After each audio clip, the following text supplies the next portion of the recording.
Hello students, क्या हाल चाल।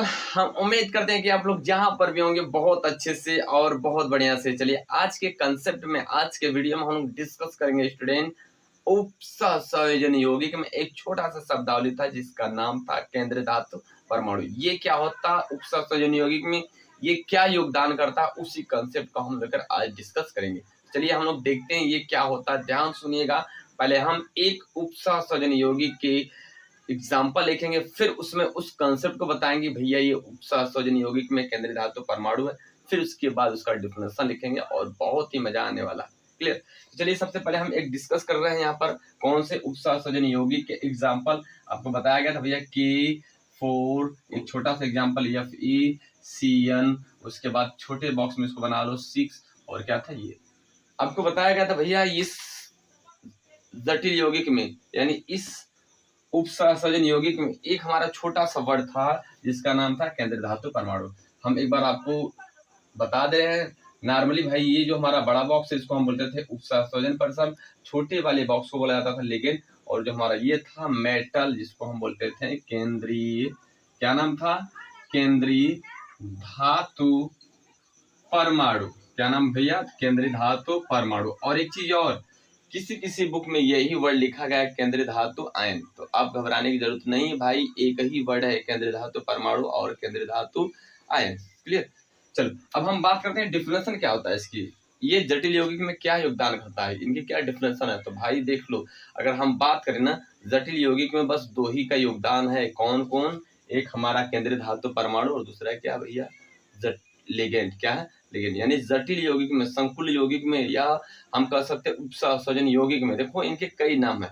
Clear. हमने क्या बोला कि भाई जटिल यौगिक, उपसंयोजन यौगिक और संकुल यौगिक, इसके साथ साथ एक और है, कौन सा, संकर यौगिक। बात समझ में आई। इतने नाम से इनको जाना जाता था। आपको ये वर्ड पहले वाले वीडियो में इससे बता दिया गया है। फिलहाल हम आज इसको एक्सप्लेन करेंगे केंद्रीय धातु परमाणु के बारे में। हमने बोला क्या कि भैया केंद्रीय धातु परमाणु क्या होता है जटिल यौगिक में। ध्यान सुनिएगा, अगर इसकी डिफिनेशन देखा जाए तो बहुत डेंजरस है भाई। लिखेंगे क्या हम लोग, केंद्रीय धातु परमाणु। क्या लिखेंगे, केंद्रीय धातु परमाणु। सबको दिख रहा है, केंद्रीय धातु परमाणु। क्या भैया, केंद्रीय धातु परमाणु, यानी इंग्लिश में बोले तो सेंट्रल, लिख दे रहा हूं, सेंट्रल मेटल एटम्स। ठीक है,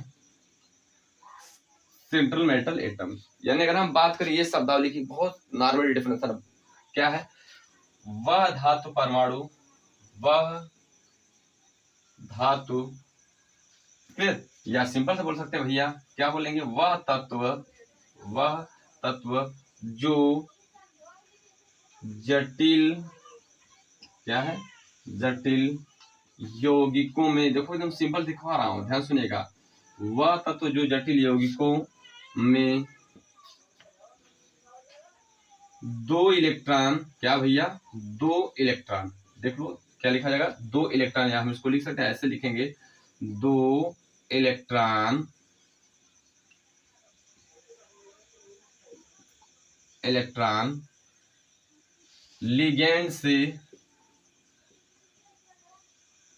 लिगेंड से लेता हो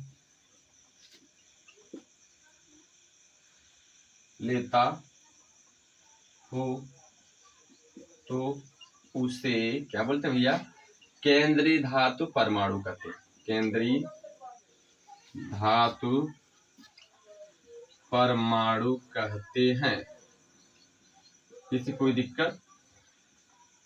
एक बार मैं और बता देना चाहता हूं अपने भाषा में भैया, जटिल यौगिक में केंद्रीय धातु परमाणु वर्ड क्या है, ये शब्द क्या है, इनकी डिफिनेशन कैसे होंगी, ध्यान सुनिएगा।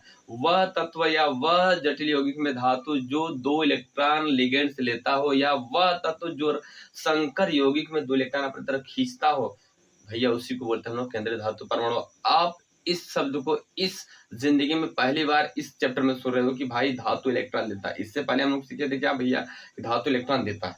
तो ये क्या है, धातु इलेक्ट्रॉन ले रहा है। एक आश्चर्य की बात है कि भाई धातु होकर इलेक्ट्रॉन ले रहा है, ये कैसे हो सकता है पॉसिबल। तो इसके पीछे रीजन भाई ये धातु इलेक्ट्रॉन लेता है क्यों। आप याद रखिएगा कि जटिल यौगिक में सभी डी ब्लॉक एलिमेंट ही बनाते हैं जटिल यौगिक।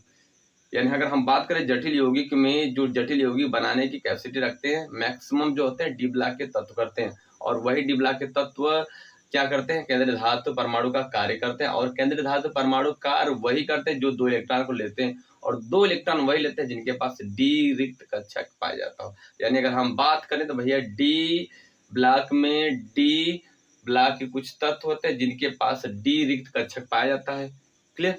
और जो डी रक्त कक्षक पाया जाता है वही क्या करते हैं, 2 इलेक्ट्रॉन लेते हैं। यानी हम सिंपल से बात करें, इसको देख लो ध्यान से, घबराने की जरूरत नहीं। हमने बोला क्या भाई, ये हमारा छोटा सा वर्ड है केंद्रीय धातु परमाणु।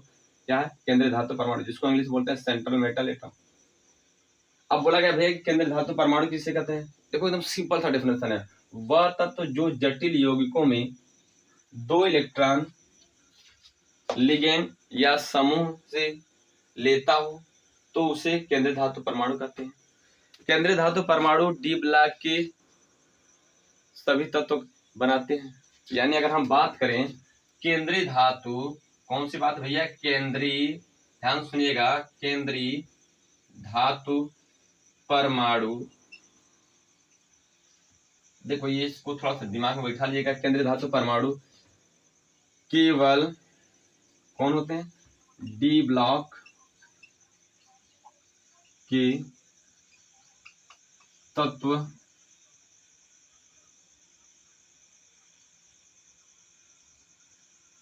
करते हैं, डी ब्लॉक बनाते हैं, डी ब्लॉक के तत्व होते हैं। थोड़ा सेंटेंस अच्छा रहेगा, होते हैं।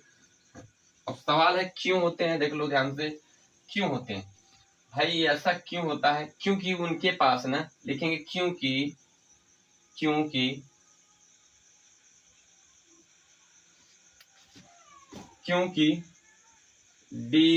कुछ डी ब्लॉक के तत्वों के पास, याद रखिएगा, बहुत कुछ डी ब्लॉक